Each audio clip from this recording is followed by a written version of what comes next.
రాష్ట్ర వ్యాప్తంగా జరుగుతున్న ఈ కార్యక్రమంలో భాగంగా గుంటూరు నియోజకవర్గంలో మేము కూడా ఈ యొక్క వెంకన్న స్వామి గుడి దగ్గర మరి చంద్రబాబు నాయుడు చేస్తున్న నీచ నికృష్ట రాజకీయాలకు మరి భగవంతుడు శిక్షించాలని ఆయన చేస్తున్న ఈ రాజకీయాలను ప్రజలందరికీ తెలియజేసే విధంగా మేము ఈ యొక్క కార్యక్రమాన్ని ఈరోజు మేము ఇక్కడ చేపట్టడం జరిగింది. ఎప్పుడు కూడా గతంలో ఇటువంటి రాజకీయాలకి ఎక్కడ కూడా తావు లేకుండా మరి రాజకీయాలు చేసిన పరిస్థితులు మనం చూసాం. ఈసారి కూటమి ప్రభుత్వం అధికారంలోకి వచ్చినప్పటి నుంచి చంద్రబాబు నాయుడు గారు అయితేనేమి, పవన్ కళ్యాణ్ అయితేనేమి, వాళ్ళ కూటమికి సంబంధించిన బీజేపీ వాళ్ళు అయితేనేమి ఎంతో ప్రపంచ ఖ్యాతిగాంచిన వెంకటేశ్వర స్వామిని బజార్ గీడ్చే పరిస్థితి ఈరోజు మనం చూస్తూ ఉన్నాం. ఆయన లడ్డూలో కల్తీ జరిగిందని ఆరోపణలు చేసినప్పటి నుంచి కూడా మరి దానిపైన పూర్తి స్థాయిలో సిబిఐ ఎంక్వైరీ జరిగి ఛార్జ్ షీట్ను కూడా కోర్టుకు సమర్పించడం జరిగింది.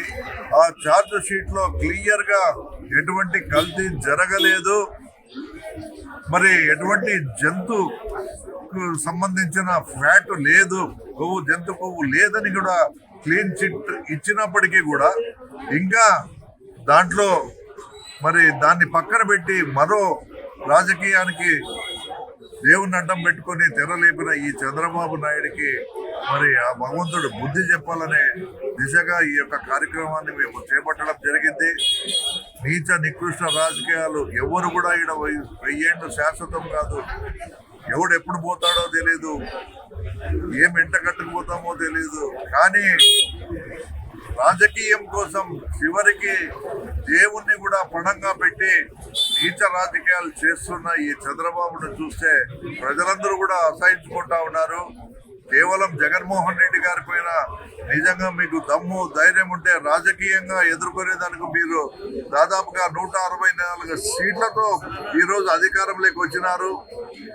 ఇప్పటికే ఎన్నో రకాలుగా మా పార్టీకి సంబంధించిన నాయకులను, కార్యకర్తలను వేధింపులకు గురి చేశారు. పోలీసులతో మీరు ఇక్కడ పరిపాలన చేస్తా ఉన్నారు.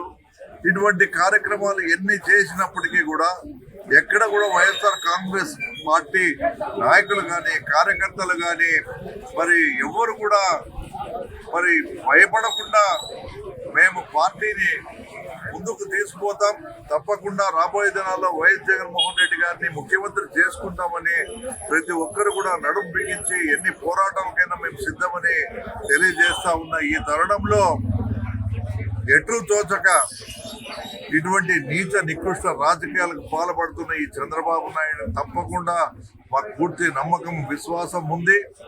భగవంతుడు అనేవాడు ఖచ్చితంగా ఎవరిని కూడా, ప్రతి ఒక్కరిని కూడా, అందరినీ కూడా గమనిస్తూ ఉంటాడు.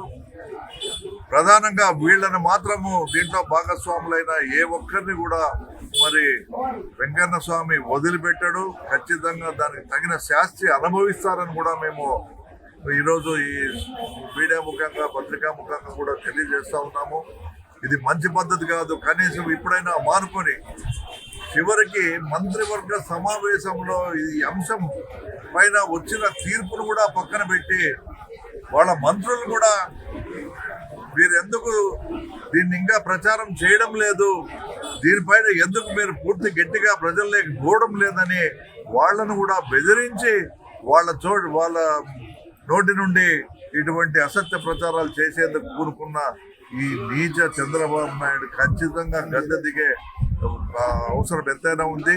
ఇటువంటి రాజకీయాలు చేస్తున్న ఈయన ముఖ్యమంత్రిగా అర్హుడు కాదని మేము భావిస్తా ఉన్నాము. వెంటనే మరి ఆ భగవంతుడు దానికి తగిన శాస్తి చెప్పాలని మనస్ఫూర్తిగా కోరుకుంటూ ఈ అవకాశం కల్పించిన మీడియా మిత్రులందరికీ కూడా ధన్యవాదాలు తెలుపుతున్నాను.